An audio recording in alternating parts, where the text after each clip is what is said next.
On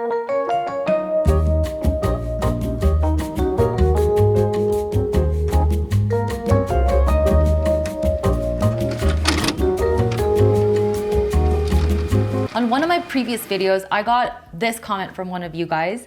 I have a hard time with just choosing goals. Like, I want to invest more money, but I also need to save money. I need to meal plan, work out, get better at my job, etc. How do you plan for all of that at once? It's overwhelming. Jessica, I feel you, girl. And on top of all of that, you also need to remember to call your parents more, drink enough water, work out. I get it. The struggle is real. And that's why in today's video, I wanted to talk about goal setting. Because if there's one skill in your life that you could learn that will change everything for you, it's learning how to set the right goals and how to achieve them. I run a 7-figure business. I have rental properties to take care of. I also have a boyfriend, a dog, parents that are getting older. So there's a lot of things in my life that require a lot of time and attention from me. And if I'm not careful, if I don't set goals for myself, a whole year can go by very quickly and easily, and I'll look back and be like, holy shit, what do I have to show for myself this year? You also don't have to wait for the new year to set goals. I actually set goals every single quarter, so that's 4 times a year, and I'm about to show you my entire goal setting process as I reset my goals for the next quarter. I've got all the tips and tricks for you on 1, how to even choose which goals to work on, 2, how to set good, smart goals, like goals that you'll feel motivated to work on, and 3, how to actually achieve these goals instead of just sticking it in a drawer somewhere collecting dust and you never look at them again. So are you ready to get your life together? Let's do this. First step is to pick your goals. And my process for doing this is I first do an entire brain dump. Everything that you want to achieve in your life that you think you need to do, just put it all down. And I like to do this on a handwritten piece of paper. I find that the thoughts flow more when I just write physically instead of typing it out on a computer. So that's the first step. Turn on some music, put on a candle, be in a nice relaxed setting where you can really allow yourself to dream and think big and just write everything. This is not the time to edit yourself in terms of what's realistic or what you might actually want to do versus maybe you think you want to do. Just brain dump everything. So this is my brain dump. The next step is to now go about curating this list. Pick 2 to 3 things from this entire list that you actually want to focus on for the next 90 days. I know it's hard to choose, but it's physically impossible to make 10 things happen in your life at once. By definition, a goal will take effort on your part to achieve. And if you have your effort divided among 10 different things,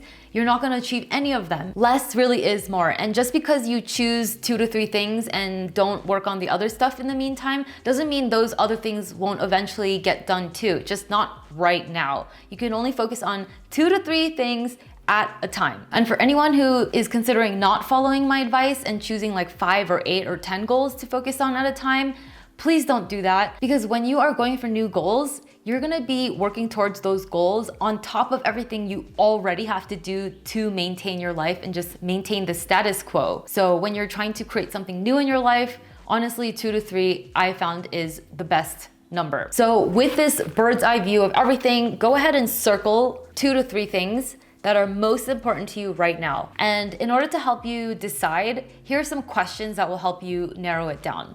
First, you want to think about which of these things will have the most leverage. In other words, if I accomplish this one thing, it will actually help me accomplish all the other things that I want easier, better, faster, quicker. So for example, I have on my list, I want to travel to Europe, I want to learn French, I want to heal my hormones, I want to lose weight, I want to clean up my business, I want to grow my YouTube channel, I want to spend more time with my parents. There's a lot on here, but out of all of these things, the one that will have the most leverage for me right now, in other words, the goal that will kind of as a natural byproduct help me accomplish all the other goals, is losing weight. Why? Because if I lose weight, I'll feel more confident. That's gonna help me accomplish things in my business. It'll make me feel more confident when I go out to meet people and make friends. I'll also have more energy to do all the other things that I want because it involves working out and eating healthier. There's just gonna be a lot of domino effects that will help me with the other goals. And so going back to my girl Jessica who left the comment, she said she wants to get better at her job. She also wants to make more money and meal plan and invest more and save more. And so for her, the goal that has the most leverage out of all those things that she listed could be to get better at her job. Why? Because if she gets better at her job, she could potentially get a raise, make more money, and that will help her save money, invest more. It will give her resources to meal plan. Maybe she can hire someone to do it for her, things like that. So always think in terms of which of these goals will give me the most leverage to accomplish all the other goals. Another way to narrow down your goals from a whole brain dump list is to just think of having a nice variety among different areas in your life. So you might want to try spreading out those 2 to 3 goals between like health and business, or family and spiritual, or maybe relationships and financial. Instead of having like 2 financial goals or 3 career goals, try to see if you can have a variety, and that'll help you pick and choose a bit more also. Okay, now let's talk about how to set good goals. The biggest problem with goals that people set are that they're generally way too vague. When a goal is really vague, you don't even know what you're really working for, therefore it's not gonna be motivating, and you also just don't know what to actually do. So for example, if your goal is to save more money, what does that really mean? If I just put a $20 bill under my mattress, that's saving money, so is my goal accomplished? So you can see why a vague goal is really not effective. You really need to be clear, what is the actual specific visible result that I'm going for? So for example, instead of just save more money, your goal could be something like save $5,000 in a high yield savings account by December 1st, so that I can stop living paycheck to paycheck and be more financially secure. You can instantly feel how something concrete with a deadline is much more effective. Overall, a good goal will follow what you call the SMART framework. The SMART stands for specific, measurable, actionable, relevant, and time-bound. So in the saving money goal example that I just gave, that goal is effective because it's specific. How much money are you saving? $5,000. It's also measurable, like you can actually measure it. Is there $5,000 in your account or not? It's also actionable because you kind of put some details in there. You're saving $5,000 in a high yield savings account. It's specific, like what and where.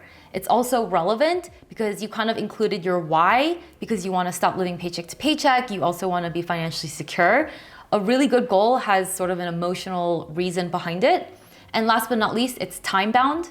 Save $5,000 a month by December 1st. It has to be time bound because if there's no time limit, you can take forever to do it. Therefore, you never really have to get around to it. Now, in terms of time frame, I've mentioned this before, but 90 days is a really good time frame. I mean, I've never really heard of a New Year's resolution that people follow through on, because 1 year is just too long. Generally, just the way human nature is if you have a whole year to do it, you're gonna take a whole year to do it. And by the time a year has gone by, you've actually forgotten about it. So 90 days is the perfect time frame. And this is based on tons of articles and lots of research. I didn't come up with this, but 90 days is long enough that you can actually make meaningful progress towards a goal, but it's also short enough that it feels urgent, that you feel like you need to take action on it. Now, if you wanna have long-term goals, like a 5-year goal or a 10-year goal, or even a 1-year goal, that's fine. But I want you to think of those more as a North Star that you keep in your head to guide you in terms of what direction to go in, what direction your goals should lead you in. But when it comes to actual goals, 90-day goals is the way to go. So for me, I've gone through my brain dump list. I've circled the 3 that I want to focus on this quarter. And initially I just wrote down, I want to lose weight, I want to learn French, and I want to build my business. Now these are obviously vague, so I put them through the SMART framework, and this is what I came up with.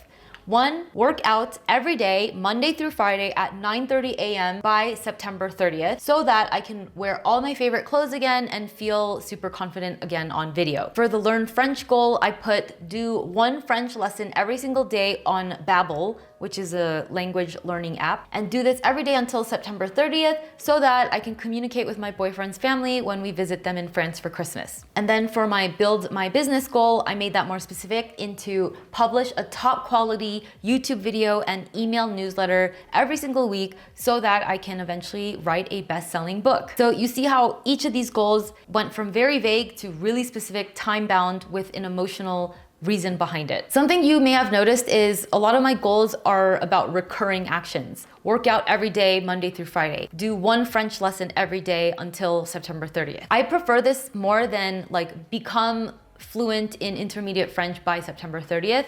That's like a milestone goal versus do one French lesson every day. That's more of a habit goal. And I find that habit goals are a little easier to wrap my head around and stick to because it tells me what I need to be doing every day instead of like I need to be here by a certain time. That's a little less actionable to me. So that's a little tip for you if that helps. This just makes it feel a lot more doable because I can't always control the outcome. Like, yes, I want to lose X amount of pounds by a certain date, but maybe no matter how much I change my diet and work out, maybe my body physically isn't able to lose that much weight healthily by that time. So I'd rather say something like work out every day and eat a certain way every day, and whatever weight that is lost as a result of that is what happens, but at least I'm doing my part. It just puts you in the driver's seat. Okay, once you have chosen and set your goals, the next step is really think about how you're going to achieve them. This is the secret sauce, the part where you actually execute on the goals and make shit happen in your life. The most important thing you can do in order to make sure your goals get achieved, one, is to first write them down. Because writing your goal down makes it 42% more likely that you will achieve them. It's definitely worth doing. And now the next step is to break the goal down into really bite-sized action steps that you can take pretty much immediately. This part will be a game changer for you. It's pretty simple to set goals and have a vision, but when it comes down to bringing that vision down to earth and making it manifest in the physical world, I think that's where a lot of people struggle. So when you have a goal, you want to start thinking, what needs to happen right now to get this going? Like right now. So for example, when I set that goal of losing weight and working out with a trainer every day from Monday through Friday, I thought, well, what needs to happen right now? One, I need to ask around and find a trainer. Two, I need to hire that trainer. Three, I also need to go through my clothes and set out a couple of workout outfits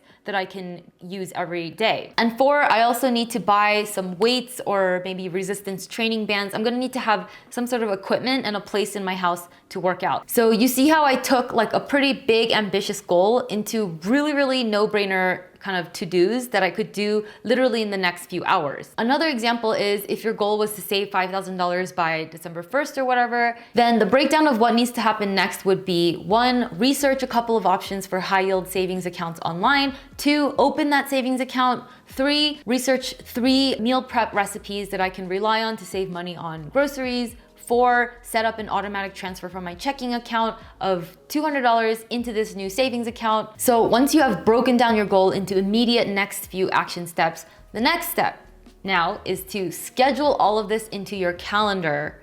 I hope by now you are using some sort of calendar tool, whether it's a physical notebook calendar, like super old-fashioned, or Google Calendar or something digital. Because really, if it's not scheduled, it's not real. It's just something that may happen one day, but when it's in your calendar on a specific date at a specific time, you know that it's gonna happen. You've committed. So with these little bite-sized action steps that you've written down, schedule them into your calendar right now. Like, I'm going to research personal trainers tonight at 6 p.m. and then also at 8 p.m., I'm going to set out some workout clothes and order stuff on Amazon that I need for workout equipment. Like, make it real by putting it in your calendar. Also, this is a good place to put any recurring things that need to happen. So if I am really gonna work out every single day, Monday through Friday at 9:30, then I'll put a recurring daily event from 9:30 to 10:30 every single day, so it's there in my schedule. Now, I don't know if I'm going into too much detail with this, but in terms of the productivity tools and software that I personally use,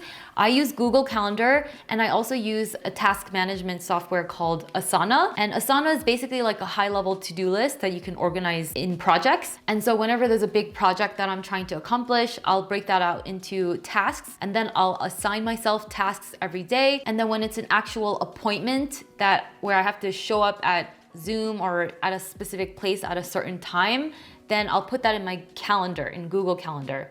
So Asana for tasks that just need to be done that day but don't have a specific time, and then Google Calendar for things where I need to show up at a specific time.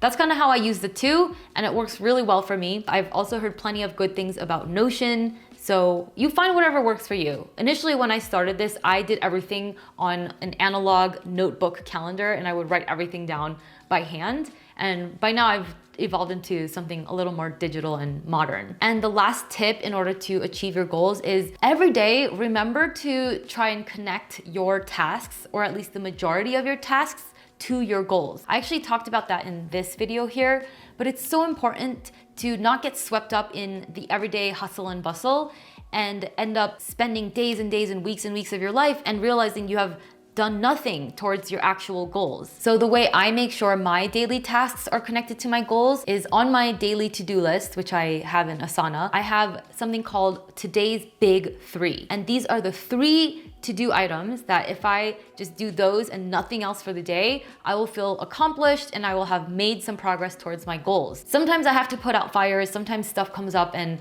I'm not always able to be that connected to my goals every day, but as much as possible, my big 3 are goal related. And then when I'm done with those big 3, then later on in the afternoon, when my brain's already a little bit tired and I've already given the best of myself to my goals, then I'll work on all the other things that have to happen in my life, admin, answering emails, calling people back. So I really want you to check in with yourself often. If you find yourself spending your days doing a lot of things and they're not actually related to any of the goals that will move you forward in life, then you really need to reassess.